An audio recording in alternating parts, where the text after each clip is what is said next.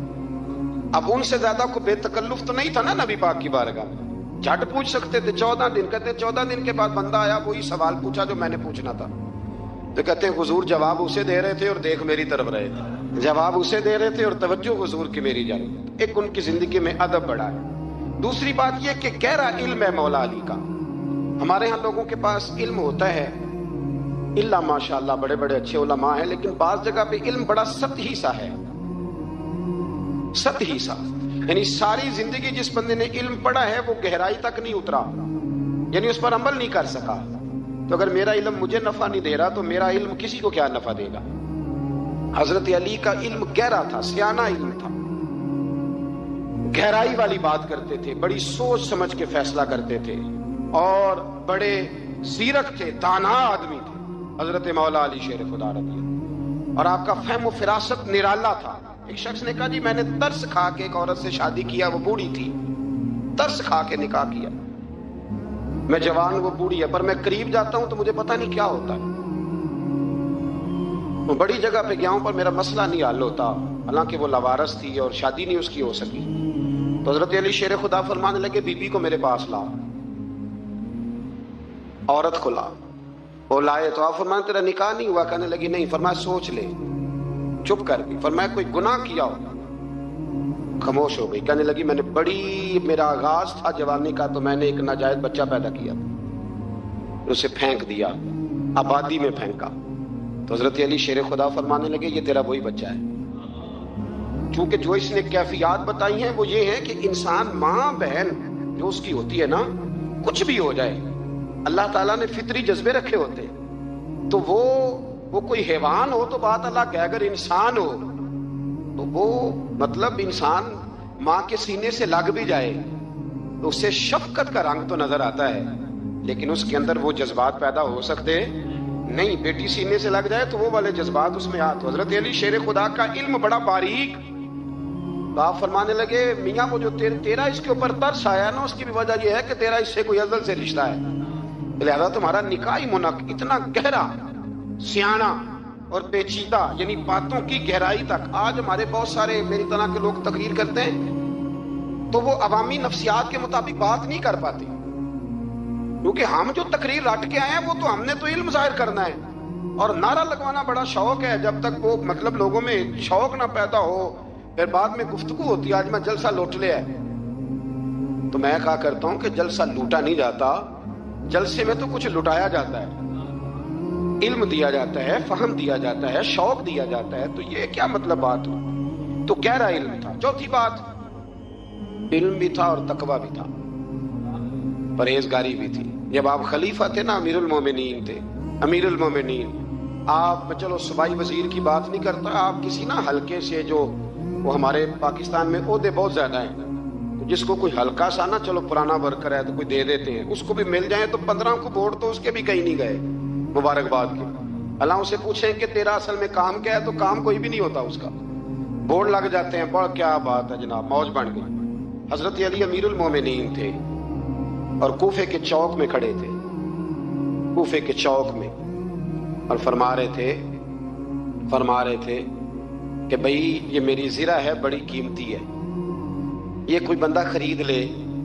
کسی نے قریب جا کے پوچھا امیر المومنین کیوں بیچ رہے ہو؟ تو فرمانے لگے میری طامت پرانی ہو گئی ہے، اب نہ اتنی پرانی ہوئی ہے کہ اس پہ پیوند لگنے کی بھی جگہ کوئی نہیں بچی، اگر یہ پھٹنے کے قریب نہ جاتی تو میں زرہ نہ بیچتا۔ امام حسن رضی اللہ تعالیٰ عنہ کہتے ہیں میرے ابا جی خزانے کا سارا منہ کھول کے اللہ کے بندوں میں بانٹ کے تو اس کمرے میں 2 نفل پڑھ کے کہتے تھے یا اللہ گواہ ہو جا، میں نے قوم کی امانت قوم پہ خرچ کر دی۔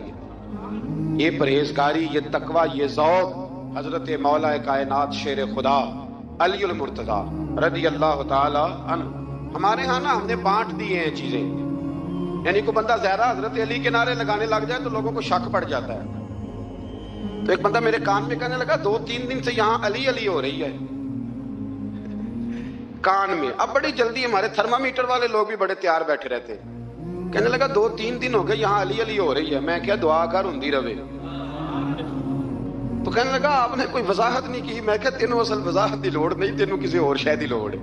عجیب بیوقوف آدمی ہے بھائی، ان لوگوں کا تو رشتہ ہی کوئی نہیں مولا علی شیر خدا کے ساتھ، اور ہم جو ہیں ہم تو مرید ہیں مولا علی شیر خدا۔ اعلیٰ حضرت فرماتے ہیں کہ حضور سے پہلے بھی جس کو ولایت ملی ہے وہ مولا علی کے صدقے ملی ہے، اور قیامت تک جسے اللہ ولایت دے گا وہ مولا علی شیر خدا کے قدموں کی خیرات کی برکت سے دے۔ ایک سلسلہ علیہ نقشبندیہ ہے جو حضرت ابوبکر صدیق سے انسلاک کرتے ہیں، باقی تو تمام سلاسل کو سارا فیض ہی مولا علی شیر خدا سے۔ تو آپ یہ کیسی بات کریں گے کہ جناب وہ فلانے کا آپ آؤ جی، میں نے اسے کہا کہ شاید میرا دعویٰ کوئی نہیں، پر میری جو اپنی تھوڑا بہت مطالعہ ہے نا، میں انسائکلوپیڈیا ہوں حضرت عمر فاروق کا، مجھے جنون ہے حضرت عمر فاروق سے محبت، جنون ہے۔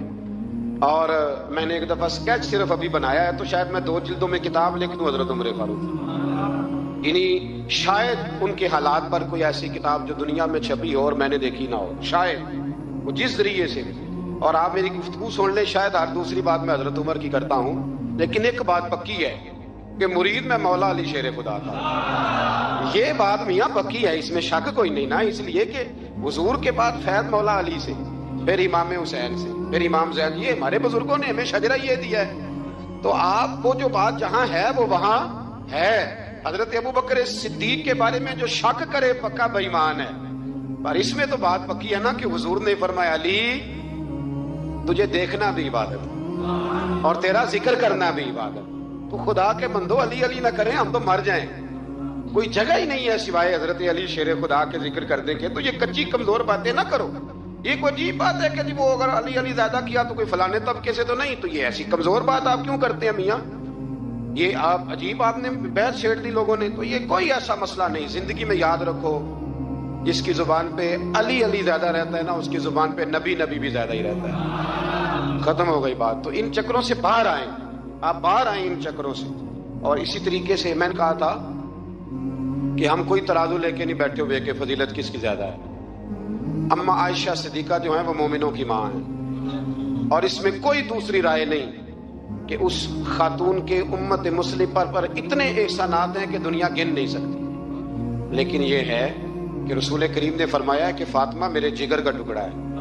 اب میں ترازو لے کے بیٹھ جاؤں کہ حضرت فاطمہ کی شان زیادہ ہے یا حضرت عائشہ کی، تو میں بیوقوف ہی ہوں نا، اس لیے کہ یہ میری ذمہ داری نہیں، یہ تو بات ان کی ہے نا۔ میں نے ایک بات سنائی تھی آپ کو پیر سید فیض الحسن شاہ صاحب کی، آلو مہار شریف والے پیر صاحب سے کسی نے پوچھا کہ حضرت فاطمہ افضل ہیں کہ سید عائشہ، تو آپ فرمانے لگے پہلی بات تو یہ کہ تجھے یہ سوال ہی نہیں کرنا چاہیے تھا، اور اگر تو نے کر لیا ہے تو پھر جواب سن لے۔ فرمانے لگے فاطمہ زوجہ ہیں حضرت علی کی، اور عائشہ زوجہ ہیں نبی پاک کی، تو علی کی زوجہ نبی کی زوجہ سے افضل نہیں ہو سکتی۔ اور پھر فرمانے لگے عائشہ بیٹی ہے ابو بکر صدیق کی، اور فاطمہ بیٹی ہے مصطفیٰ کریم کی، تو ابو بکر کی بیٹی نبی کی بیٹی سے افضل نہیں ہو سکتے۔ وہ بندہ کہنے لگا حضرت جی رزلٹ کیا نکلا؟ کہنے لگے گھر جا کے کٹ دے رہے، تینوں گل دس چھڑی ہے، اب تو گھر جا اور رزلٹ گھر جا کے نکالتا رہے۔ میں نے تو تجھے نا بتا دیا ہے کہ جو اصل بات ہے وہ یہ ہے کہ ابو بکر صدیق کی بیٹی نبی پاک کی بیٹی سے افضل ہو سکتی نہیں، اور علی المرتضیٰ کی زوجہ نبی پاک کی زوجہ سے افضل ہو سکتی۔ باقی جا تو نتیجہ گھر جا کے نکال، نتیجہ گھر جا کے نکال۔ تو ہمارے بزرگ تو اس لیول پہ سوچتے ہیں، اس لیول پہ۔ حضرت عائشہ صدیقہ رضی اللہ تعالیٰ عنہ اگر گھوڑے پہ بیٹھتی تھی نا تو مولا علی لگام تھام لیتے تھے، مانتے تھے یہ ماں ہے مومنوں، یہ ماں ہے مومن۔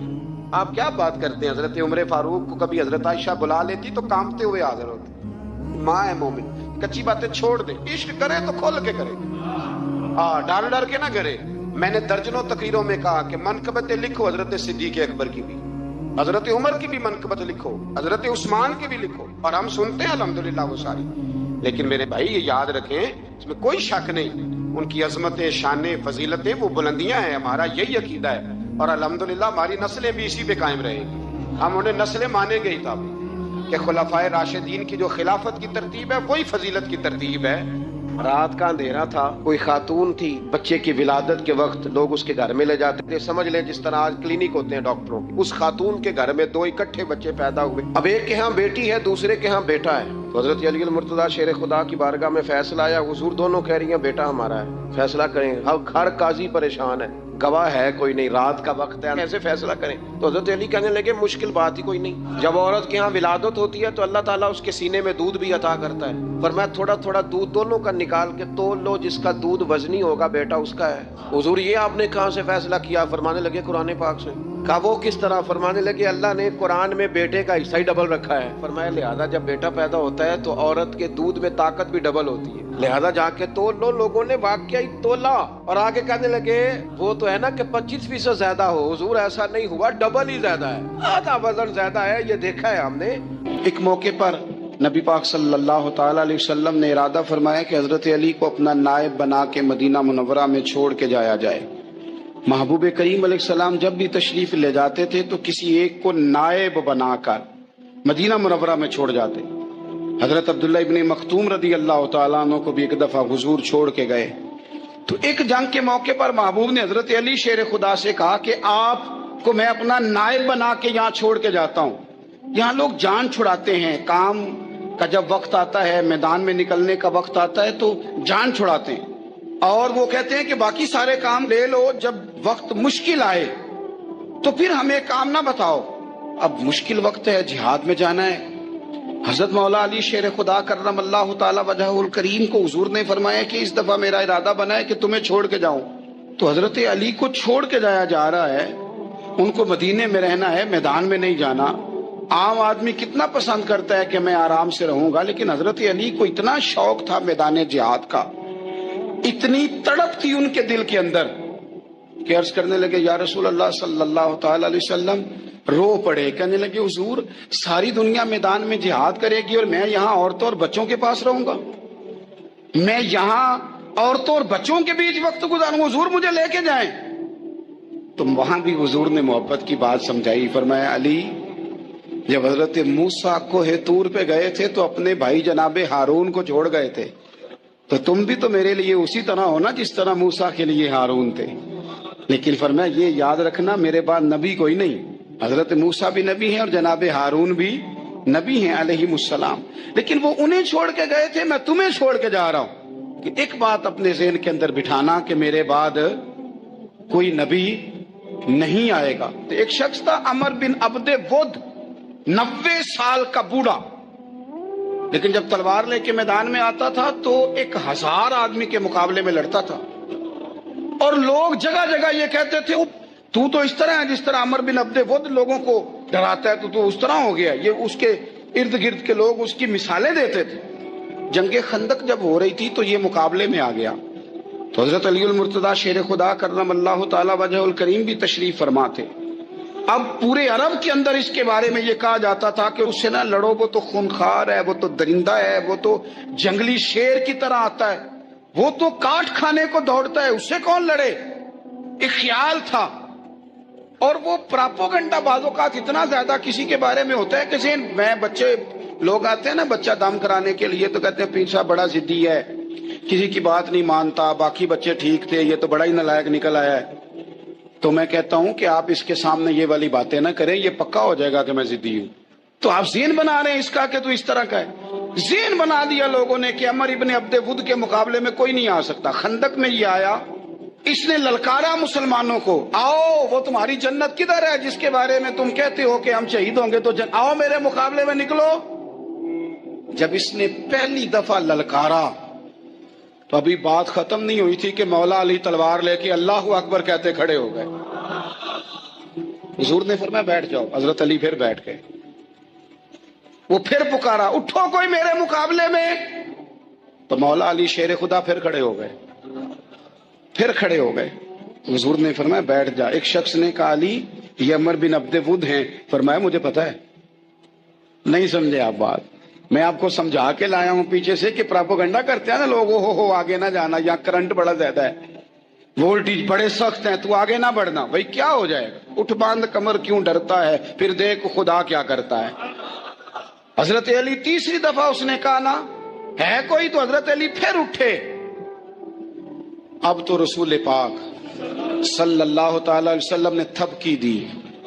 بعض جگہ یہ ہے کہ حضور نے خود تلوار تھمائی، سر پہ امامہ باندھا، اور حضور نے فتح یابی کی دعا فرمائی. حضرت علی گھوڑے پہ بیٹھے نکلے اور جب اس کے سامنے گئے تو جا کے کہنے لگا میرا پتہ ہے. حضرت علی فرمانے لگے تو اپنا چھوڑ, میرا پتہ ہے تجھے, مجھے تو جانتا ہے. کہنے لگا میں 1000 کے مقابلے میں اکیلا لڑتا ہوں. حضرت علی شیر خدا فرمانے لگے پتہ نہیں تو کن سے لڑتا رہا ہے, جانے وہ کون ہے جن سے تو لڑتا رہا ہے, وہ کون 1000 تھے جو تیرے مقابلے میں آتے تھے, پتہ نہیں. تو کہنے لگا میرا نام میری ماں نے عمر بن عبد ود رکھا ہے. فرمایا چھوڑ تو, میری ماں نے میرا نام حیدر رکھا ہے. کہنے لگا تیری عمر چھوٹی ہے, کوئی بڑا لا. فرمانے لگے یہ تو جب ہنجے میں پنجہ ملے گا تو پتا چلے گا عمر کس کی چھوٹی ہے. ابھی تو کہانیوں سے متاثر کرنا چاہتا ہے, تو چاہتا ہے کہ تو پریشر ڈالے اور میں تیری بات سنوں. تو مقابلے میں آ, ڈینگے نہ مار, کہانیاں نہ سنا, دیواریں ہلتی رہتی ہیں اور در کانپ جاتا ہے. علی کا نام سن کے اب بھی خیبر کانپ جاتا ہے. تو مقابلے میں آ, تو باتیں بنا رہا ہے, کہانیاں سنا رہا ہے. وہ کہنے لگا تو بچہ ہے, میں چاہتا نہیں تیرا خون بہاؤں. تو حضرت علی کہنے لگے میں بڑے دن سے پریشان ہوں کہ کسی بے ایمان کا خون بہایا کیوں نہیں, میرا بڑا دل کر رہا ہے تیرا خون بہاؤں. اس نے بڑی زوردار ضرب لگائی, غصے میں اتنا پاگل ہوا کیونکہ اس کے بارے میں معروف تھا کہ وحشی مزاج آدمی. اتنا سخت پاگل ہوا غصے میں, اس نے اپنے گھوڑے کے پیر کاٹ ڈالے. پہلے تلوار گھوڑے کو دے ماری, اس کو کاٹ کے دوڑا. یہ کیوں کرتے تھے لوگ, عرب کے لوگ اس وقت یہ کام کرتے تھے کہ ہم نے گھوڑا ہی مار ڈالا ہے تاکہ ہم بھاگ نہ سکیں. کہتے ہیں نا کشتیاں جلا دی ہیں کہ اب واپس جانے کا راستہ ہی بند ہو جائے. گھوڑے کے پیر کاٹ ڈالے کہ بھاگنا نہیں. اور بڑی زور سے اس نے ضرب لگائی حضرت علی پر. حضرت علی نے جب روکی تو وہ ڈھال ٹوٹ گئی حضرت مولا علی کی, اور آپ کے امامے کو اس کی تلوار بھی لگی. آپ نے فرمایا دکھا لیا تو نے زور, اب میری باری ہے. حضرت مولا علی شیر خدا کا قد بظاہر چھوٹا تھا. صحابہ کہتے ہیں ہم دور سے دیکھ رہے تھے, اللہ اکبر کہہ کے تھوڑا سا زمین سے وہ اٹھے, تھوڑا سا اٹھے, اور پھر دوبارہ نہیں انہیں تلوار چلانی پڑی. ایک ہی ضرب لگائی اور اس کے 2 ٹکڑے کر کے اسے زمین پہ پھینک دیے. تو عزیز دوست آپ یاد رکھیں گے اس بات کو کہ اپنی زندگی کے اندر مروب ہونا چھوڑ دیں. روب میں تاتاریوں نے مسلمانوں کو مروب کر لیا تھا, روب ڈال لیا تھا کہ ہم بہت بڑے لوگ ہیں. یہی آج ہمارے ساتھ بہت سارے لوگ کرتے ہیں, دلوں میں روب آ جاتا ہے, امیر رشتہ دار کا, فلانے کا فلانے کا, پھر وہ جو مرضی کرتا ہے. تاتاریوں کی ایک بی بی وہ کیا کرتی, وہ 9-10 مسلمان نوجوانوں کو سڑک پہ کھڑا کر جاتی, کہتی ادھر کھڑے ہونا, میرے آنے تک ہلنا نہ. جوان ہے لیکن روب ہے نا کہ یہ بڑے وحشی ہیں. اکیلی بی بی اندر جاتی, تلوار لے آتی, اور وہ کھڑے ہیں, وہ بھاگے بھی نہیں, اتنا ڈر گئے, ٹانگیں کانپ رہی, بھاگنے کی بھی ضرورت نہیں کر رہے. تسلی سے گئی ہے, تلوار لے کے آئی ہے, اور اس نے 9 جوان مسلمانوں کے گلے کاٹ دیے. اس روب سے نکلے باہر, نوجوانوں سے کہتا ہوں نکلو. اور جن لوگوں نے دنیا میں انقلاب برپا کیا وہ غریب گھروں کے تھے, وہ لوگ تھے کہ جو بظاہر کسی بڑے قبیلے سے نہیں تھے. آپ محنت کریں, تعلیم حاصل کریں, جدوجہد کریں, مشقت کریں, اپنی زندگی میں کچھ مقاصد کے حصول کے لیے آگے بڑھیں. اور اگر آپ کہیں کہ دائیں بائیں میرے فلاں آدمی مجھے یہ مشورہ دے رہا ہے, تو کچھ لوگ دنیا میں باتیں کرنے آئے ہیں, انہوں نے باتیں کرنی ہیں اور بڑا فائدہ ہوتا ہے, ان کو باتیں کر لینے دیں, ان کو کرتے رہنے دیں. کام کرنے والا بندہ کام کرتا ہے اور کرتا ہی چلا جاتا ہے, وہ منزل تک پہنچ جاتا ہے. تو حضرت علی کے مزاج میں دلیری ہے, ہمت ہے, ایک بات. اور دوسری بات دانائی, حکمت. کہ جو ہمارے فیصلے ہیں نا جذباتی, اور جناب آج فلانے نے یہ کہہ دیا تو میرا پروگرام یہ بن گیا, تو پھر کل کسی نے اور کچھ کہہ دیا تو میرا پلان اور بن گیا. میں سب سے زیادہ ان لوگوں کے حق میں پریشان ہوتا ہوں جو سویرے کچھ اور کہتے ہیں, دوپہر کو کچھ اور کہتے ہیں, شام کو کچھ اور کہتے ہیں. بھئی آپ کا کوئی نظریہ ہونا چاہیے, کوئی ویژن ہونا چاہیے زندگی میں, آپ کے اندر کوئی حکمت اور دانائی ہونی چاہیے. اس کے لیے کیا کرنے کی ضرورت ہوتی ہے؟ اس کے لیے ضرورت ہوتی ہے کہ آپ کا ذہن ایک طرف ہو. میرے اسا فرمایا کرتے تھے زندگی میں ایک کام کر لو پر صحیح کر کے کر لو. ہم نے تو سارے کام کرنے ہیں. آج کل ہر بندہ صحافی ہے, ہر بندہ تجزیہ نگار ہے, ہر بندہ سیاستدان ہے, ہر بندہ ہی مفتی ہے, ہر بندہ ہی جناب واعظ ہے, ہر بندے کے پاس ہی کچھ مسئلے. اس کا نقصان یہ ہے کہ کسی کے پاس بھی کچھ نہیں. وہ کسی درویش نے کہا تھا کہ جب سب لیڈر ہوں تو سمجھو کوئی لیڈر نہیں، کیونکہ سارے جو لیڈر ہو گئے۔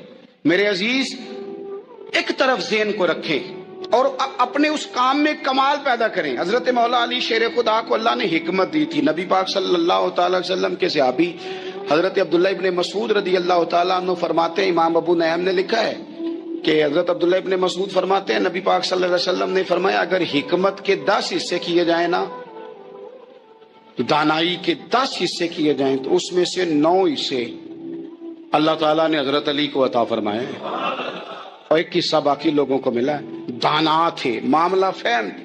کچھ بندے بڑے منافق قسم کے تھے تو حضرت علی اذان ہو گئی تو وہ حضرت مولا علی شیر خدا کے پاس آ گئے، اذان ہو گئی، حضرت علی نے جماعت کرانی، ان کا خیال تھا کہ آج ہم نے جماعت لیٹ کرانی ہے کسی طریقے سے۔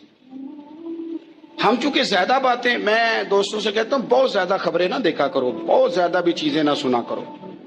آپ تو میرے بھائی موبائل کے اندر چلے جائیں گے، باہر کی دنیا تو اور ہے، تو تھوڑا باہر بھی نکلیں تصویروں سے، تھوڑا باہر بھی آئیں، دیگر معاملات بھی دیکھیں۔ ہمیں بڑے بڑے اچھے لوگ زندگی میں مل جائیں گے لیکن ہم ان کے قریب نہیں جاتے، ہم دیکھتے نہیں کہ اصل بات کیا ہے، سنی سنائی چیزوں پر زیادہ گمان کرتے ہیں۔ اب حضرت علی چونکہ بڑے دانا تھے، مسلح پہ بڑھ رہے ہیں، جماعت کھڑی کرنی، اللہ اکبر کہہ رہے ہیں، بندوں کا خیال تھا نماز لیٹ کرانی ہے، نے فٹافٹ حضرت علی سے کہا کہ حضور ذرا وہ جانور تو بتائیے گا کتنے ہیں جو انڈے دیتے ہیں، اور ذرا وہ بھی بتائیے گا جو بچے دیتے ہیں۔ یہ اب کتنے کو بندہ جانور گنے، آہستہ آہستہ بندہ شمار کرے، ہو بکری جو ہے وہ بچہ دیتی ہے، مرغی انڈا دیتی ہے، اور گائے جو ہے وہ بچہ دیتی ہے، اور بطخ جو ہے وہ انڈا دیتی ہے، بندہ تو یہ گننے لگ جائے۔ تو حضرت علی شیر خدا یہاں ہاتھ ہیں، فرمانے لگے گھر جا کے گن لینا، موٹی سی بات بتاتا ہوں، جن جانوروں کے کان باہر ہوتے ہیں وہ بچے دیتے ہیں، جن کے اندر ہوتے ہیں وہ انڈے دیتے ہیں۔ اللہ اکبر، نماز کی نیت باندھ لی، تم گننا گھر جا کے۔ موٹی سی بات بتا دیتا ہوں، وہ صاحب کہتے ہیں میں حضرت علی رضی اللہ تعالیٰ عنہ کو الجھانے آیا تھا، میں خود بڑا الجھ گیا۔ یہ کیا ماجرا ہے، کیا معمہ ہے کہ 2 فکروں میں انہوں نے بات کو سمیٹا اور کمال کر دی۔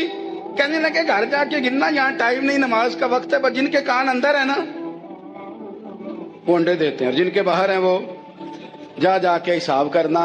آپ ڈھونڈ لیں، تلاش کر لیں، چلے جائیں ماہرین کے پاس، پر شیر خدا شیر ہی ہے۔ حضرت مولا علی کے جملوں میں کمال ہے، ان کی دانائی، ان کا تدبر، ان کی حکمت، ان کا فہم، ان کی فراست، ان کا کمال۔ ایک شخص بڑی دور سے آیا، اس نے کہا حضور مجھے نا لمبی باتیں یاد نہیں رہتی، 2 باتیں بس بتا دیں میں عمل کروں تو زندگی بن جائے، 2 باتیں۔ تو حضرت علی فرمانے لگے لمبی امیدیں نہ لگانا، لمبی امیدیں نہ لگانا، موت کا پتہ نہیں کب آ جائے۔ منصوبہ بندی ضرور کرنا آنے والی نسلوں کے لیے، اپنی ذات کے لیے لمبی امیدیں نہ باندھنا، یہ بھی کر لوں گا، یہ بھی کر لوں گا۔ ہم ریٹائر نہیں ہوتے زندگی بھر، پلان پہ پلان، پلان پہ پلان۔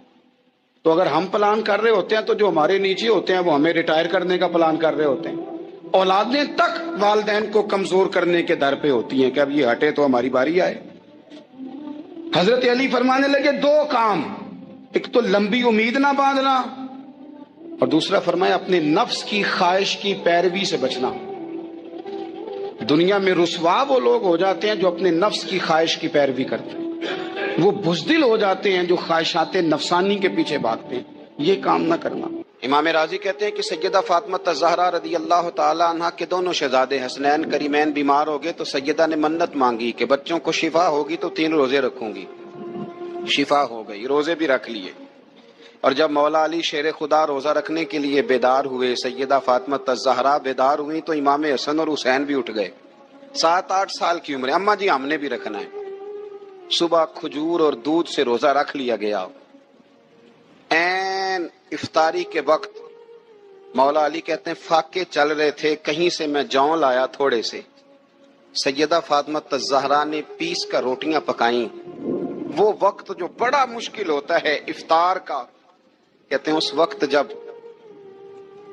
کھانے کے لیے بالکل ہاتھ آگے بڑھنے لگے اور امید تھی کہ ابھی سیدنا بلال اللہ اکبر کہیں گے تو روزہ کھلے گا، لیکن ابھی چند ہی منٹ رہتے تھے کہ دروازے پر ایک فقیر نے صدا دی، کہنے لگا سارے مدینے کے دروازے کھٹکھٹا آیا ہوں، قحط ہے، فاقہ ہے، اے رسول اللہ کے خاندان والو، میں یتیم ہوں، کسی نے بتایا ہے کہ اور کوئی دروازہ کھلے نہ کھلے سیدہ کا دروازہ تیرے لیے ضرور کھلے گا، کیا یتیم کو روٹی ملے گی؟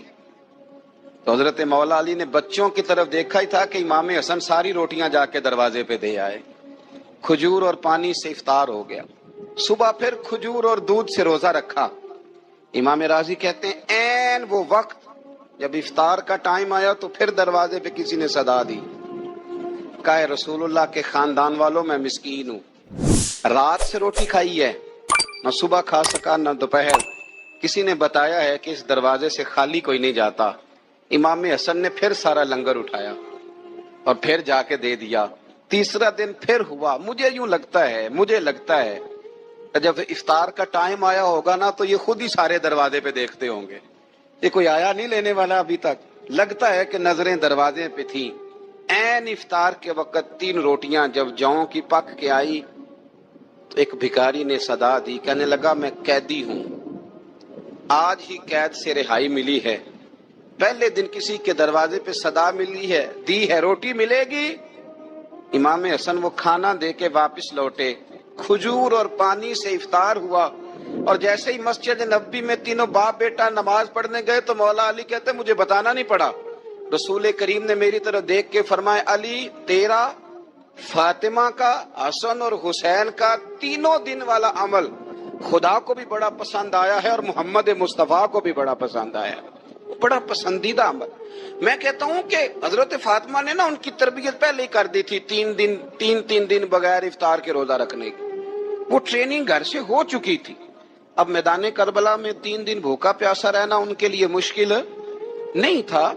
حضرت جناب سیدہ زینب بنت ابی رافع کہتی ہیں کہ سیدہ فاطمہ الزہرا نا ایک دن اپنے دونوں شہزادوں کو لے کے، جب حضور کی طبیعت مبارک بظاہر علیل تھی جس میں حضور کا وصال ہوا، دونوں شہزادے لے کے سیدہ فاطمہ نبی کریم کی بارگاہ میں گئی، کہنے لگی یا رسول اللہ میرے بچوں کو کچھ دیجئے سیدہ پاک، تو حضور اٹھ کے بیٹھ گئے، اس کندھے سے امام حسن کو لگایا اور اس سے امام حسین کو لگایا اور فرمایا فاطمہ یہ جو میرا حسن ہے نا اس کو میں اپنی ہیبت اور سرداری دیتا ہوں۔